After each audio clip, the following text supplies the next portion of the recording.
Assalamualaikum warahmatullahi wabarakatuh. Pada materi yang akan kita bahas hari ini yaitu pemeliharaan mesin kendaraan ringan. Ya, jadi yang akan kita bahas itu PMKR kelas 11 semester 1. Ya, melanjutkan materi yang kemarin.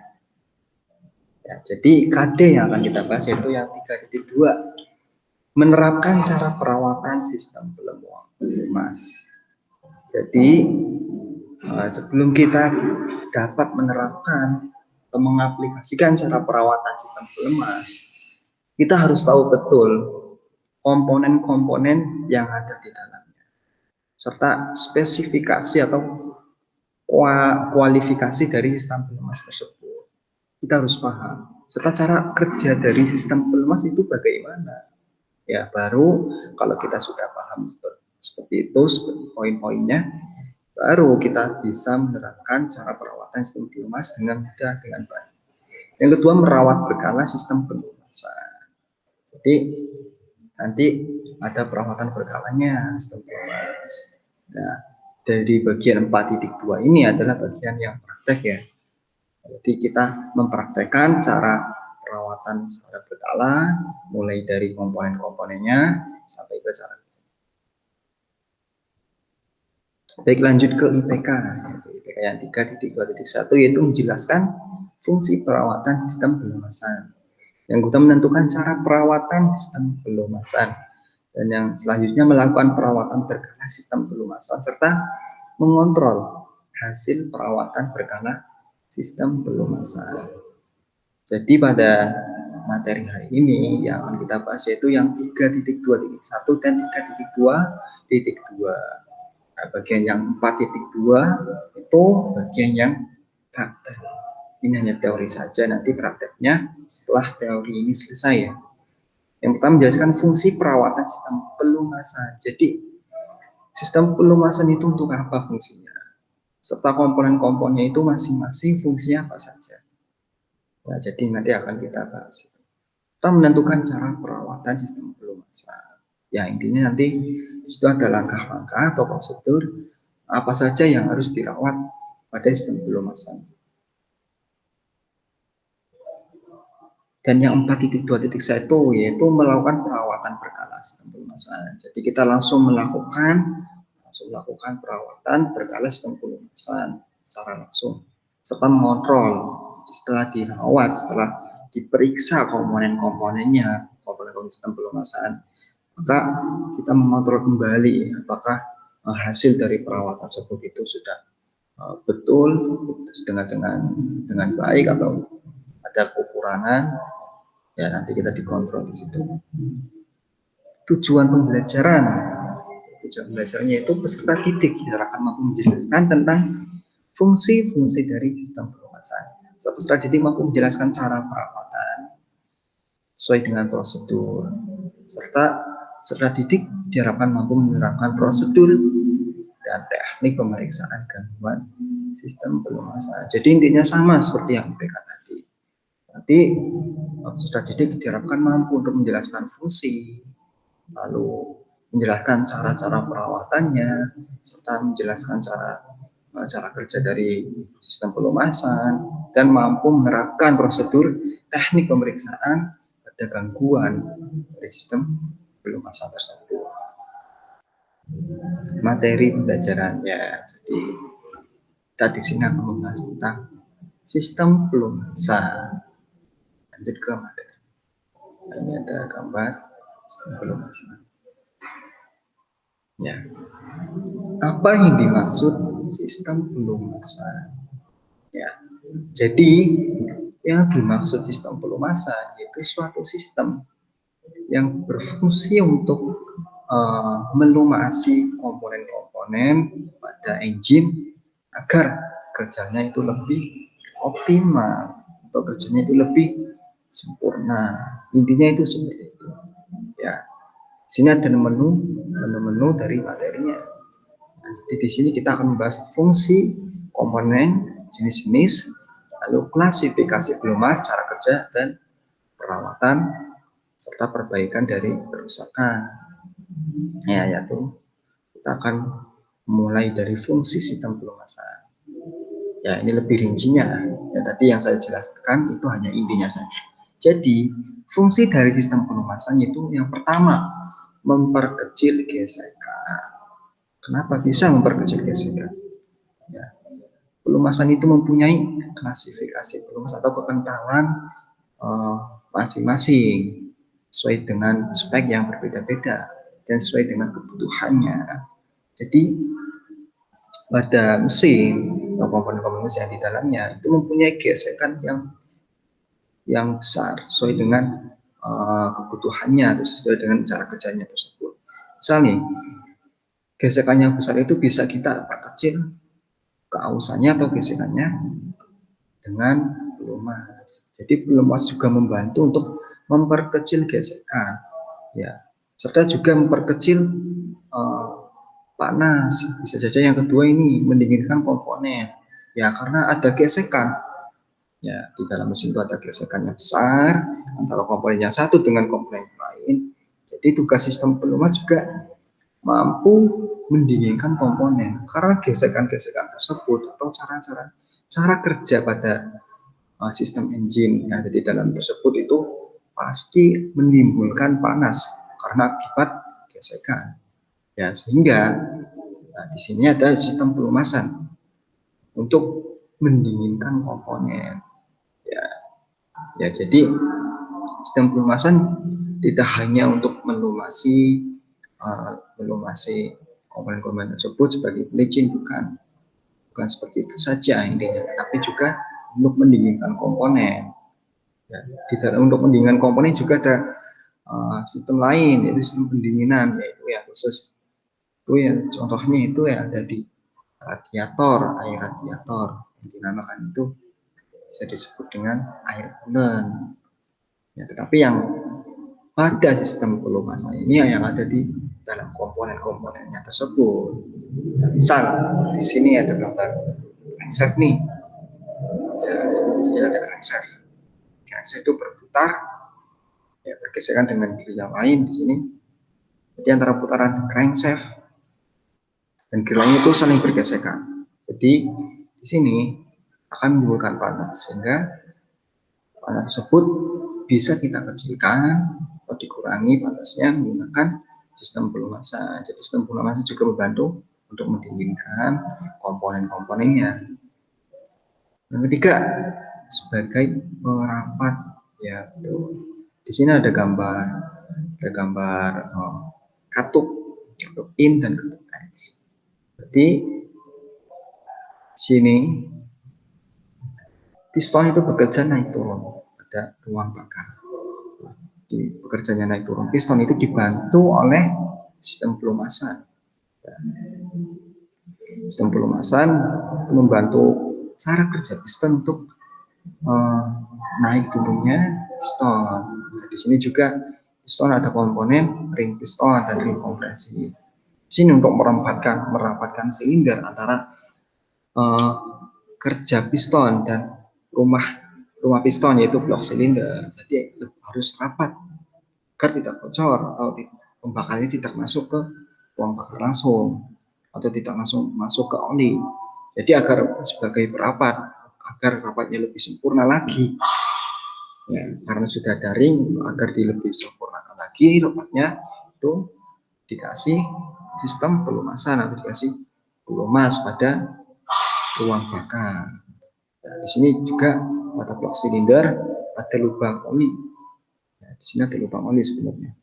Kalau dirinci lagi, sini ada lubang oli untuk saluran masuk dari sistem pelumasan dan membantu cara kerja piston. Ya. Dan yang terakhir sebagai pembersih. Ya. Jadi sistem pelumasan juga untuk membersihkan komponen-komponen yang ada di dalamnya. Misal di sini itu juga kalau sebagai pembersih juga nilainya porselen itu ada sebagai anti karat. Karena apa? Kalau pada komponen mesin itu tidak ada sistem pelumasan, bisa jadi nantinya akan terjadi korosi. Ya, terjadi korosi lebih cepat dibandingkan Nah, kalau ada sistem pelumasan, ya. Jadi sebagai pembersih itu nantinya sistem pelumasan bisa membersihkan komponen-komponen yang sudah kotor akibat cara kerjanya, akibat hasil dari pembakaran. Misalnya di komponen piston, ya, piston atau ada silinder di dalamnya. Jadi itu kan komponennya itu bisa jadi kotor karena hasil pembakarannya. Nah, suatu tersebut itu dikasih sistem pelumasan agar mengurangi tingkat kekotoran tersebut. Ya, jadi fungsinya sebagai pembersih juga. Lanjut ke komponen-komponen sistem pelumasan. Ya, komponen utama sistem pelumasan. Ya, jadi di sini ada 6 komponen utama dari sistem pelumasan. Yang pertama ada oil pan. Oil pan atau bisa disebut dengan carter atau tangki oli. Jadi di sini fungsinya yaitu untuk menampung pelumas pada mesin. Jadi semua pelumas-pelumas di sini, misal di ada di sini, ya, dari atas mulai jatuh akan ditampung semua.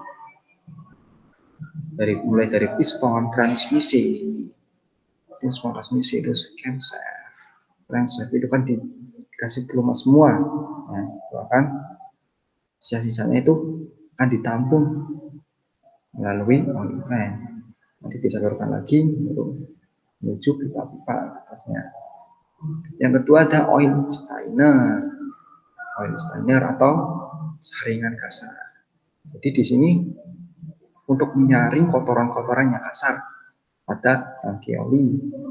Nah, yang ketiga ada oil pump atau tangki oli. Jadi fungsi dari oil pump yaitu untuk menekan oli untuk disalurkan menuju ke komponen-komponen yang akan disalurkan pelumas. Dan yang keempat ada dipstick atau level gauge. Dipstick itu hanya untuk mengukur tingkat oli, ya, tingkat ketinggian oli atau kuantitas dari oli tersebut. Misal di sini bisa kita cek olinya itu kurang atau tidak. Nah, jadi ada full dan total. Nanti kita bisa mengecek kapasitas oli melalui dipstick. Nah, selanjutnya, yang 5 ada oil pressure switch. Ya, di sini oil pressure switch itu fungsinya untuk mendeteksi kualitas dari oli tersebut. Yang terakhir ada oil filter, ya, di sini untuk menyaring kotoran-kotoran dari oli yang masuk menuju ke tangki oli. Lanjut ya, ini komponen yang tadi sudah saya jelaskan secara singkat. Lanjut ke jenis-jenis sistem pelumasan. Jadi sistem pelumasnya itu dibagi menjadi 2 jenis. Yang pertama pelumasan campur, dan yang kedua pelumasan tekan. Mari kita bahas satu persatu sistem pelumasan tersebut. Ya, untuk yang pertama yaitu pelumasan campur. Jadi kebanyakan sistem pelumasan campur itu digunakan pada motor-motor 2 tak. Misal seperti motor Ninja 2 tak, Vespa, Yamaha atau Suzuki. Ya. Jadi maksudnya sistem pelumasan campur yaitu sistem pelumasan atau oli itu dicampur dengan bahan bakar atau mesin, bahan bakar atau bensin. Jadi oli ini fungsinya sebagai untuk mencampur bahan bakar. Nah, sifatnya itu selalu menggunakan oli baru karena oli yang tercampur bensin ikut terbakar dan habis. Ya, jadi pada sistem pelumasan campur itu pada umumnya olinya itu cepat habis. Ya, sering sekali habis. Karena apa? Karena oli yang dicampur dengan bensin nanti kan akan ikut terbakar di ruang bakar bersama bensin tersebut. Yang kedua timbul polusi dari gas buang. Ya, jelas sekali dibandingkan dengan motor 4 tak, polusi dari pelumasan campur ini lebih banyak karena oli itu ikut terbakar oleh pada rumah bakar tersebut bersama bensin. Jadi polusinya lebih besar. Tingkat polusinya itu lebih tinggi dibandingkan dengan yang 2 tak. Ya. Kandungannya juga 2 banding 4% dari bensin. Jadi 2 banding 4% dari bensin. Itu menurut spesifikasi pabrik. Misal oli itu 2, sedangkan bensin itu 4. Bandingannya itu 2 banding 4%. Yang terakhir, pelumasan campur digunakan hanya untuk motor 2 tak saja. Lanjut ke pelumasan tekan. Pelumasan tekan yaitu pelumasan yang digunakan pada motor 4 tak. Ya, jadi kalau yang tadi itu hanya digunakan pada motor yang 2 tak. Kalau ini digunakan pada motor 4 tak, mau diesel maupun konvensional. Yang diesel yang 2 tak juga bisa pakai sistem pelumasan tekan. Ya. Kalau ini penggantian olinya itu mempunyai kurun waktu tertentu karena oli tersebut itu tidak ikut terbakar di ruang bakar. Nah, oli tersebut hanya melumasi saja sebagai sistem pendingin, sebagai sistem pelumas, dan tidak sebagai membantu pembakaran pada ruang bakar. Kalau yang tadi kan fungsi dari oli yang campur tadi, yang pelumasan campur kan juga untuk membantu sistem pembakaran atau proses pembakaran pada mesin. Ya, kalau ini tidak, ini hanya melumasi saja. Jadi penggantiannya lebih lama kurun waktunya dibandingkan yang pelumasan campur yang tadi. Ya. Motor-motor yang pada sistem 4 tak ini itu banyak sekali, rata-rata itu menggunakan pelumasan tekan. Ya, seperti motor-motor Honda atau mobil yang sekarang itu menggunakan 4 tak. Ya, di sini penggantiannya itu oli diganti 10.000 km untuk motor diesel atau untuk mesin diesel, sedangkan untuk 5.000 km untuk mesin bensin atau konvensional. Klasifikasi. Jadi SAE itu singkatan dari Society of Automotive Engineers. Itu klasifikasi dari viscositas oli, yaitu ada indeks-indeksnya tertentu. Untuk SAE 10 dan 20 itu tingkat kekentalannya itu encer, digunakan pada sistem hidrolik. Sedangkan yang 30 dan 40 itu umum, digunakan pada kendaraan-kendaraan seperti kendaraan bermotor, mobil yang umum. Sedangkan untuk 50 digunakan pada motor yang bekerja pada temperatur tinggi. Ya, contohnya seperti alat-alat berat. Ya, seperti mesin truk. Ya, jadi yang mempunyai tingkat temperatur yang tinggi.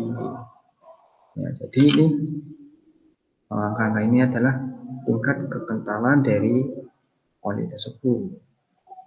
Semakin kecil angkanya, maka semakin encer.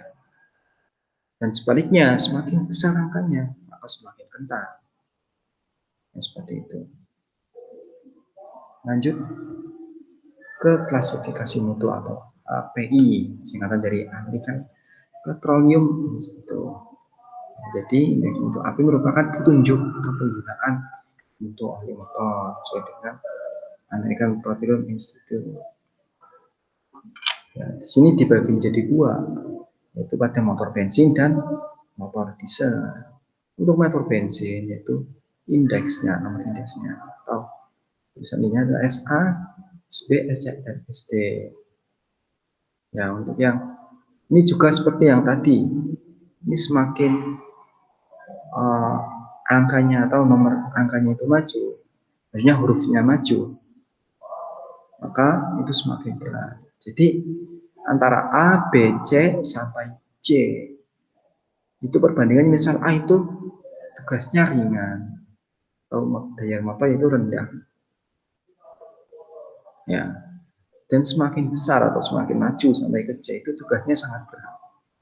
Untuk motor daya tinggi banyak beredar di lapangan. Jadi untuk yang SA, SB, SC, ST itu untuk daya motor yang rendah. Jangan SE dan SR itu tugasnya biasa untuk kebanyakan kendaraan. Ya, pada umumnya itu kendaraan menggunakan yang SE dan SR.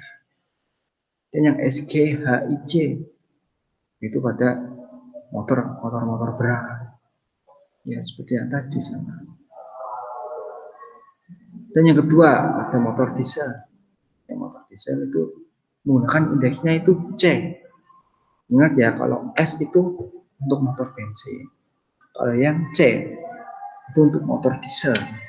Di sini ada CA dan CB.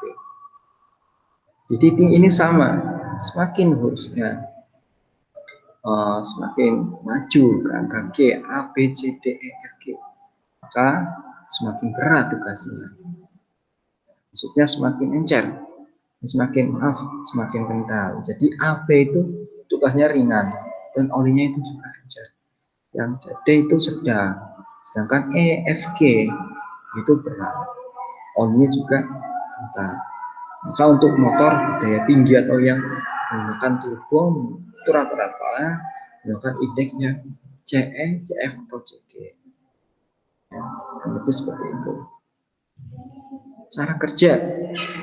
Nah, sini ada gambar komponen dari atau mekanisme dari sistem pelumasan. Nah, lihat cara kerjanya. Jadi cara kerja sistem pelumasan itu ada dua cara kerja. Yang pertama saat kondisi normal atau kondisi mesin itu belum di starter. Jadi oli terkumpul pada bak oli.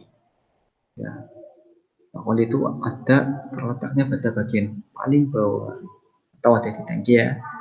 Lalu pompa oli itu memiliki input yang digerakkan dari engkol mesin. Umumnya pompa oli ini menggunakan rotor ini. Jadi cara kerja yang pertama pada mesin normal atau mesin belum di starter. Ya, ini hanya diam saja. Yang bekerjanya pompa oli dan bak oli atau karter. Jadi oli sudah ditampung di karter.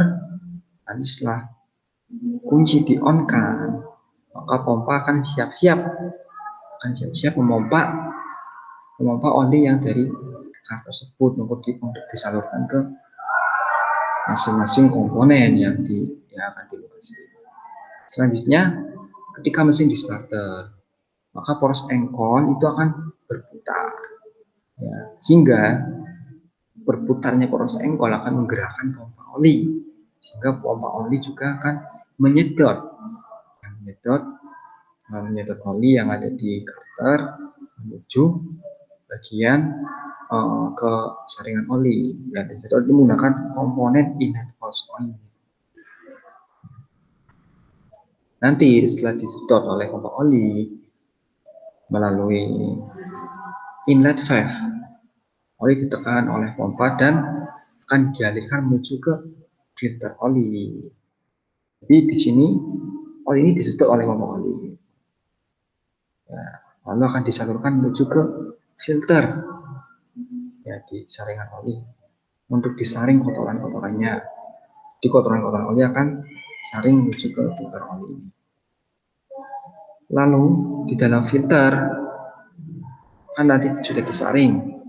Setelah disaring, oli dilanjutkan ke masing-masing komponen. Nah, di sini ada komponen mekanisme katup, dari crankshaft dan sebagainya. Nah, secara ringkasnya seperti itu. Dan akan disalurkan, akan tersirkulasi selama mesin itu menyala. Ya. Lanjut ke cara perawatan sistem pelumasan. Itu yang pertama pemeriksaan kuantitas dan kualitas minyak pelumas.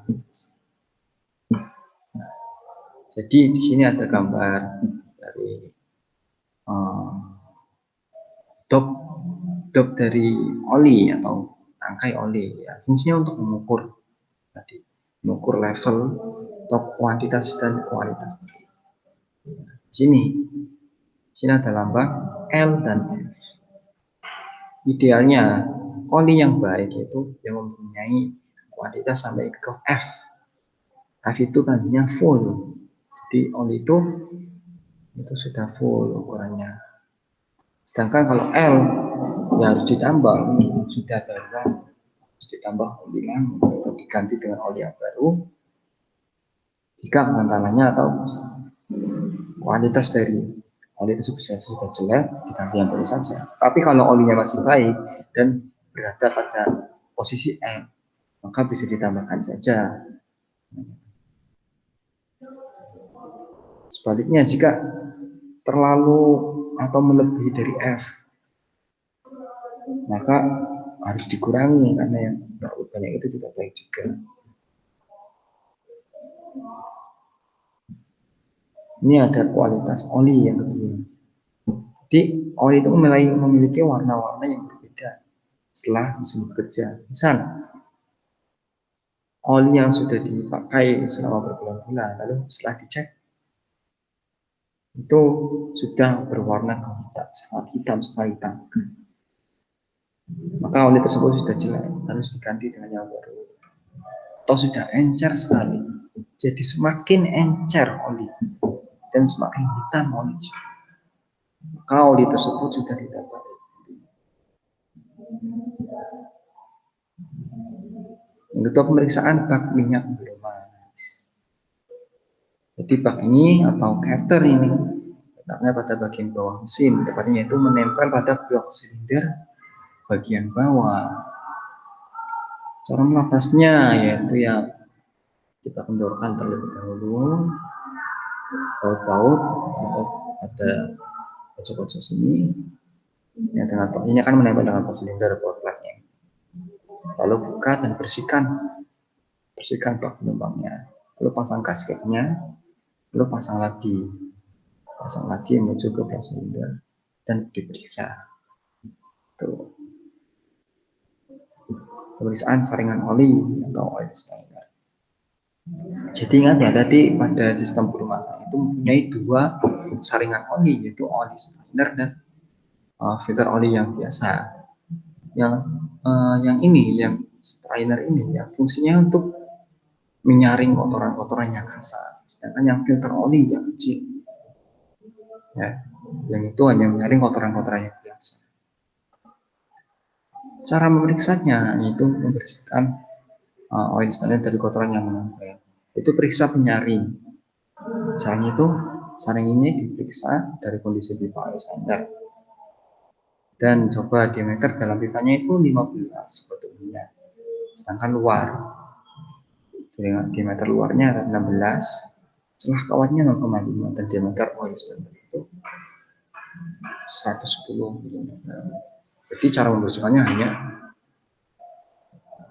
membersihkan kotoran-kotoran yang di dalamnya, lalu dipasang lagi. Yang keempat, pemeriksaan pompa oli. Jadi keausan yang dialami pompa minyak akan berakibat timbulnya kelonggaran pada bagian-bagian tertentu, sehingga pompa tidak bekerja maksimal. Sebelum diperiksa, maka komponen harus dibersihkan terlebih dahulu. Ya, komponen-komponennya dibersihkan terlebih dahulu. Lalu cara pemeriksaan kebebasan dedukan. Ya, kebebasan dedukan itu yang ini. Pompa dengan gear pompa, yaitu dengan menggunakan bata-bata dan flerkit, di mana celah tidak boleh melebihi dari spesifikasi. Ya. Sini ada analisis perbaikan gangguan sistem pelumasan. Jadi jika pada mesin itu tidak dapat di starter, tapi tekanan oleh tetap atau tidak ada tekanan, maka kemungkinan penyebab kerusakan yaitu minyak pelumas terlalu rendah. komponen-komponen pompa, saringan oli tersumbat. Ya, yang pertama minyak belum terlalu ada, yang kedua komponen-komponen pompa itu ada yang rusak. Yang ketiga saringan oli tersumbat atau pengantar oli rusak. Setelah pengkotoran oli rusak, minyak pelumas terlalu sedikit, packing atau sil yang berhubungan dengan saluran minyak pelumas bocor. Ya, cara memperbaikinya yaitu tinggal mengganti atau membersihkan bagian-bagian atau komponen yang rusak tadi.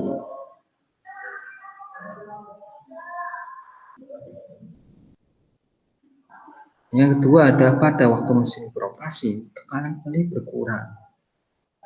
Maka kemungkinan penyebab kerusakan tersebut yaitu kekentalan minyak pelumas berkurang karena mesin terlalu panas. Yang kedua, kerusakan pada bantalan. Yang ketiga, tutup pembuangan oli pada pelek oli bocor. Dan yang terakhir, seal pada poros engkol bocor. Cara memperbaikinya yaitu periksa mesin, start sistem pengapian, dan perbaiki sistem bahan bakar. Yang kedua, membongkar mesin dan perbaiki. Yang ketiga, perbaiki tutup pembuangan oli. Ya, karena tutup pembuangan oli itu juga sangat penting ya. Bisa saja di tutup pembuangan oli itu bocor, sehingga oli itu menetes atau keluar melalui tutup tersebut, dan oli itu berkurang atau lebih boros daripada yang biasanya. Dan yang terakhir, ganti oil seal poros engkol atau ganti seal dari poros engkol pusat. Ya, di sini ada video pemeriksaan. Ya, bisa dilihat sendiri lewat link ini ya. Baik, itu saja yang bisa saya sampaikan.